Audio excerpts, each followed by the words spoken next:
Hi friends, welcome to Kumari Pani Charal channel.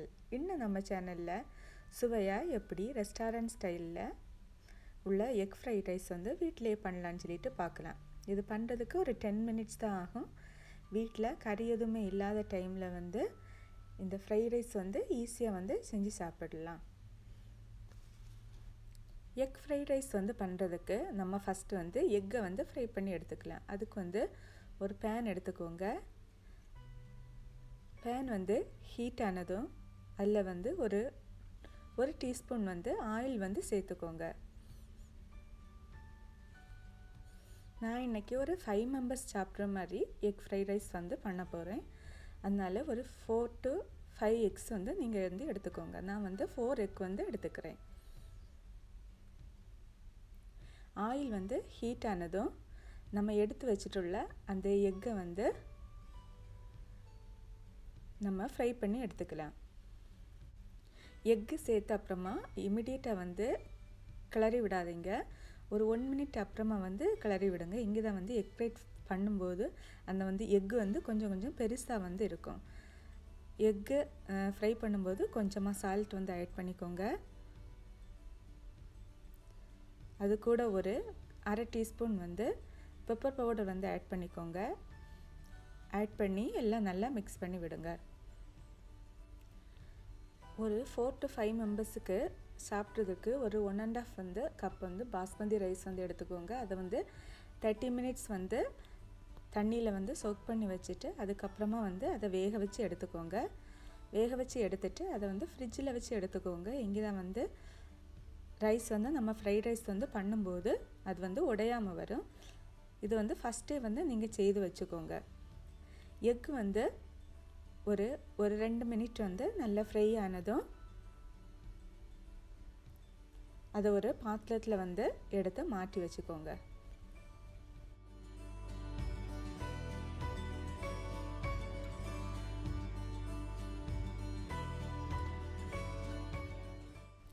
Fried rice பண்ணுறதுக்கு எப்போவுமே வந்து ஒரு பெரிய கடாய் வந்து எடுத்துக்கோங்க. பிக் ஃப்ரை பேன் வந்து எடுக்கும்போது தான் வந்து நம்ம வந்து ரைஸ் வந்து மிக்ஸ் பண்ணக்கு வந்து ஈஸியாக இருக்கும்.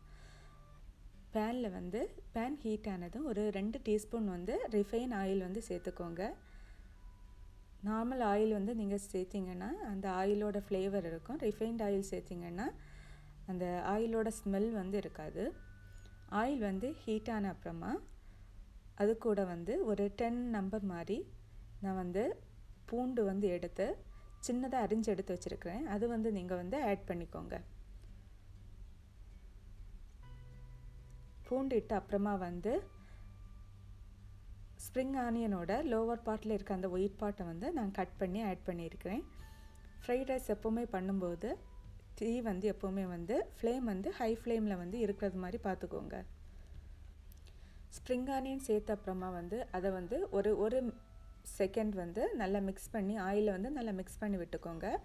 மிக்ஸ் பண்ணி விட்ட அப்புறமா வந்து நான் வந்து ஒரு அரை கப் வந்து கேபேஜ் வந்து நீளமாக கட் பண்ணி எடுத்துக்கிறேன். அது வந்து ஆட் பண்ணிக்கோங்க. கேபேஜ் சேர்த்துக்கோங்க. இங்கே தான் வந்து ஃப்ரைட் ரைஸுக்கு நல்லா இருக்கும். கேபேஜை வந்து நல்லா மிக்ஸ் பண்ணி விட்டுக்கோங்க.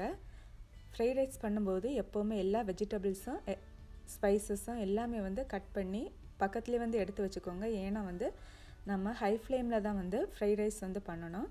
இங்கே தான் வந்து டேஸ்ட்டாக வந்து இருக்கும். அதே ரெஸ்டாரண்ட் ஸ்டைலில் உள்ள அதே டேஸ்ட் வந்து நமக்கு கிடைக்கும்.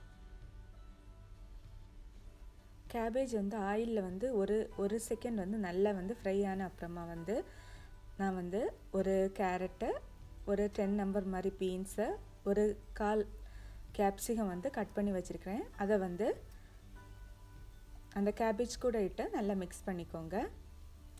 மிக்ஸ் பண்ணும்போது எப்போவுமே வந்து ஹை ஃப்ளேமில் இருக்கட்டும். வந்து ஃப்ளேமை வந்து ரெடியூஸ் பண்ணாதீங்க.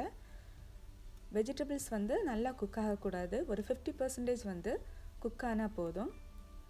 அந்த வெஜிடபிள்ஸோட க்ரன்ச்சினஸ் இருக்கும்போது தான் வந்து ஃப்ரைட் ரைஸ் வந்து சாப்பிட வந்து டேஸ்ட்டாக இருக்கும்.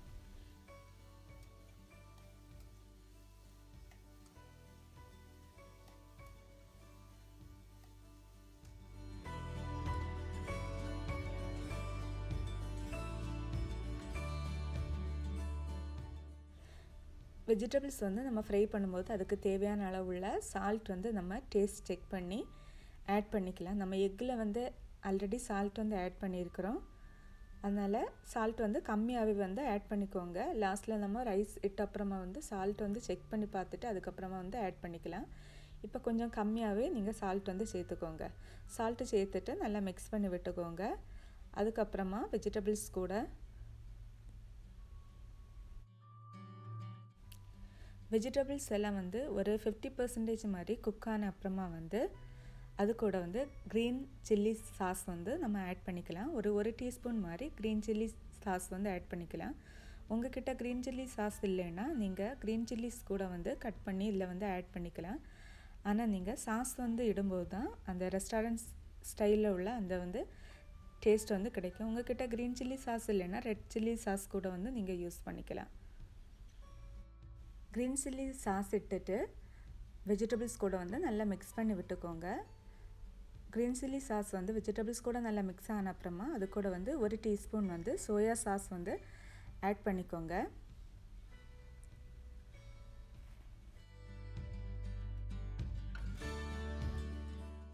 வெஜிடபிள்ஸை வந்து நல்லா வந்து மிக்ஸ் பண்ணி விட்டுக்கோங்க. அதுக்கப்புறமா நம்ம வேக வச்சு எடுத்து வச்சுருக்கிற ரைஸை வந்து நம்ம வந்து ஆட் பண்ணிக்கலாம். ரைஸை வந்து ஃப்ரிட்ஜில் வச்சு எடுத்துக்கோங்க. இங்கே தான் வந்து நம்ம வந்து ஃப்ரைட் ரைஸ் வந்து மிக்ஸ் பண்ணும்போது ரைஸ் வந்து உடையாமல் வந்து வரும். ரைஸ் வந்து ரொம்ப குக் பண்ணி எடுக்காதீங்க. ஒரு 85 to 90% வந்து குக் ஆகிற வரைக்கும் குக் பண்ணி எடுத்தால் போதும். இங்கே தான் வந்து நம்ம ஃப்ரைட் ரைஸில் வந்து மிக்ஸ் பண்ணும்போது அது கரெக்டாக வந்து இருக்கும். ரொம்ப குக் பண்ணி எடுத்துட்டிங்கன்னா ரைஸ் வந்து நம்ம வந்து மிக்ஸ் பண்ணும்போது அது வந்து உடஞ்சி போகும். ரைஸ் வந்து ஒன்றோடு ஒன்று வந்து சேர்ந்து போயிடும். ரைஸ் வந்து எல்லாமே வந்து ஆட் பண்ண அப்புறமா அது கூட நம்ம ஃப்ரை பண்ணி எடுத்து வச்சுருக்க வந்து எக்கை வந்து ஆட் பண்ணலாம். எக் ஆட் பண்ணிவிட்டு வெஜிடபிள்ஸும் ரைஸும் எக்கு எல்லாமே வந்து மிக்ஸ் ஆகுற மாதிரி நல்லா மிக்ஸ் பண்ணி விட்டுக்கோங்க. ஸ்லோவாக மிக்ஸ் பண்ணி விட்டுக்கோங்க. ரைஸ் நீங்கள் ரொம்ப ஸ்பீடாக வந்து மிக்ஸ் பண்ணிங்கன்னா ரைஸ் வந்து உடஞ்சிரும்.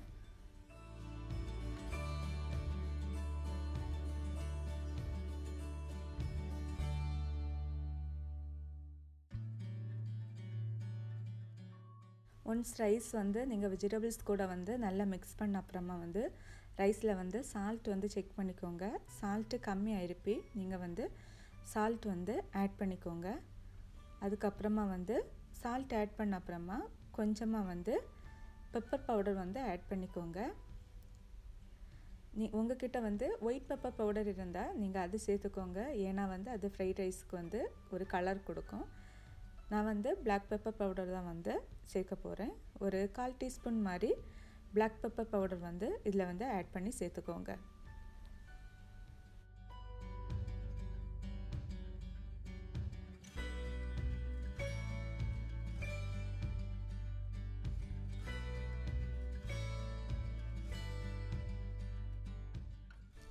பிளாக் பெப்பர் பவுடர் வந்து சேர்த்த அப்புறமா நம்ம வந்து கட் பண்ணி எடுத்து வச்சுருக்கிற ஸ்ப்ரிங் ஆனியன் வந்து சேர்த்துக்கோங்க.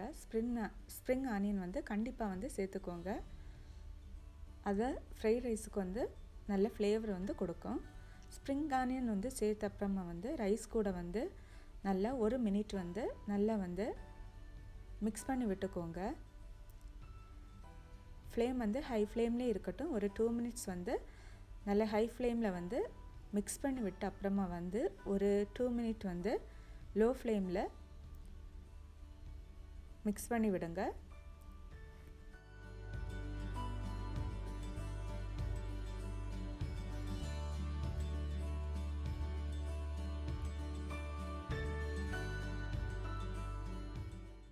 எக் ஃப்ரைட் ரைஸ் வந்து ஒரு 2 மினிட்ஸ் வந்து லோ ஃப்ளேமில் வந்து நீங்கள் வந்து மிக்ஸ் பண்ணி விட்ட அப்புறமா வந்து ஃப்ளேமை வந்து ஆஃப் பண்ணிக்கோங்க. எக் ஃப்ரைட் ரைஸ் வந்து தனியாகவே வந்து நம்ம சாப்பிடலாம். இது ரைத்தா டொமேட்டோ சாஸ் வந்து இருந்தால் போதும். இதுக்கு வேறு சைடிஷ் வந்து தேவையில்லை. எக் ரைஸ் வந்து எப்போவுமே வந்து சூடாக வந்து சாப்பிட்டா தான் டேஸ்ட்டாக இருக்கும். சுவையான restaurant style egg fried rice ready. உங்களுக்கு இந்த ரெசிபி பிடிச்சிருச்சுன்னா என் சேனலை சப்ஸ்கிரைப் பண்ணுங்கள், லைக் பண்ணுங்கள், கமெண்ட் பண்ணுங்கள். தேங்க்யூ ஃபார் வாட்சிங் ஃப்ரெண்ட்ஸ்.